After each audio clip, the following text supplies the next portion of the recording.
ప్రియమైన క్రైస్తవ సహోదరి సహోదరులారా, రేడియో వేరితాస్ ప్రేక్షకులారా, ఈనాడు మనం రాజుల 2వ గ్రంథం 24వ అధ్యాయము 8 నుంచి 17 వచనం వరకు ధ్యానం చేసుకుందాం.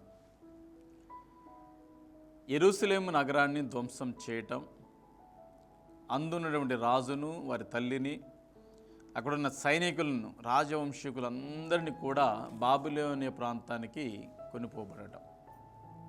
దానికి గల ప్రధానమైన కారణం యావే దేవుని యొక్క వాక్కును పెడచెవున పెట్టడం, దేవుణ్ణి ధిక్కరించి జీవించడం.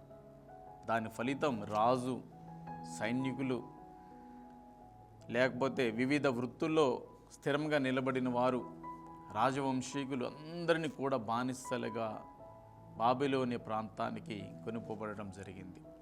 కేవలం కడు పేదవారు మాత్రమే వదిలివేయబడ్డారు అని రాయబడి ఉంది. అదేవిధంగా దేవాలయమును ధ్వంసం చేశారు. దేవాలయమునటువంటి బంగారు పాత్రలన్నిటిని కూడా బాబిలోను ప్రాంతానికి తీసుకొని వెళ్ళారు.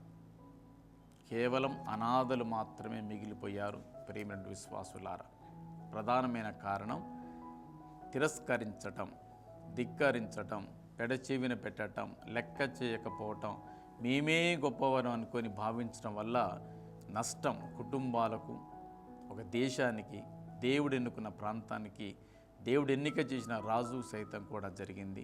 ప్రియమైన విశ్వాసులారా, మనం ఎంతటి వారమైన, ఎంత గనులమైన, ఎంత గొప్పవారమైన దేవుని మార్గాన్ని మనం తిరస్కరిస్తే ఇదే గతి మనకు పడుతుందని మొదటి పట్టణం మనకు తెలియజేస్తూ ఉంది.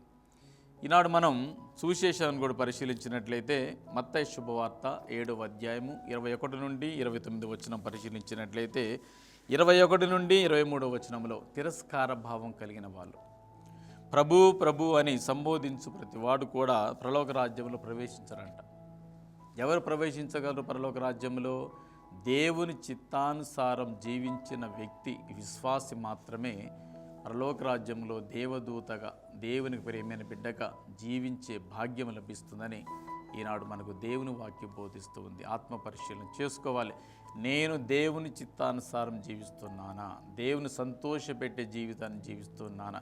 కేవలం నా కోసం, నా సుఖాల కోసం, నా కుటుంబం కోసం ఎంతటికైనా తెగిస్తాను, ఎన్ని పాపాలను చేస్తారో నాకు ఎవరు అడ్డు లేరని విర్రవీగుతూ జీవిస్తున్నట్లయితే తప్పకుండా ఇశ్రాయేలు ప్రజలు పట్టేటువంటి గతి మనకు పడుతుందని వాక్యం తెలవిస్తూ ఉంది. అదేవిధంగా క్రీస్తు భగవేను ఈనాడు రాతి పునాది, ఇసుక పునాది అనే 2 అంశాల గురించి చెప్తూ ఉన్నాడు. దేవుని యందు ప్రగాఢమైన విశ్వాసాన్ని కలిగిన ఏ కుటుంబమైనా సరే రాతిపై నిర్మించుకున్న ఒక గృహంలాగా స్ట్రాంగ్గా ఉంటుందని, ఎన్ని బాధలు, ఎన్ని కష్టాలు, ఎన్ని సమస్యలు వచ్చినప్పుడు కూడా ఆ విశ్వాసాన్ని కోల్పోకుండా దేవుని కోసం స్థిరంగా నిలబడతారు ఇలాంటి వ్యక్తులను చెప్తూ ఉన్నారు. ఇసుక పునాదిపై నిర్మించిన వాళ్ళు చిన్న గాలి వచ్చినా, తుఫాను వచ్చినా, సమస్య వచ్చినా కానీ ఈ దేవుడు వద్దు, ఈ పూజారి వద్దు, ఈ దేవాలయం వద్దని వెళ్ళిపోతూ ఉంటారు. అలాంటి సంఘస్థులు మన కుటుంబాలలో, మన సంఘములో కూడా ఉన్నారు. అలాంటి పడిపోయే విశ్వాసం మనకొద్దు, స్థిరంగా నిలబడే విశ్వాసులు మనకు కావాలి. అలాంటి విశ్వాసుల కోసం ప్రార్థన చేద్దాం. మనమందరం కూడా రాతి పునాదిపై మన యొక్క గృహాలను నిర్మించుకోవాలి, మన జీవితాలను నిలబెట్టుకోవాలి, దేవుని ప్రియమైన బిడ్డలుగా జీవించాలని దేవుడు ఆహ్వానిస్తూ ఉన్నాడు. కనుక దేవుణ్ణి మనం విస్మరించకుండా ఆయన చిత్తానుసారం జీవించుదాం. దేవుని యొక్క పరలోక రాజ్యాన్ని వరంగా పొందుదాం.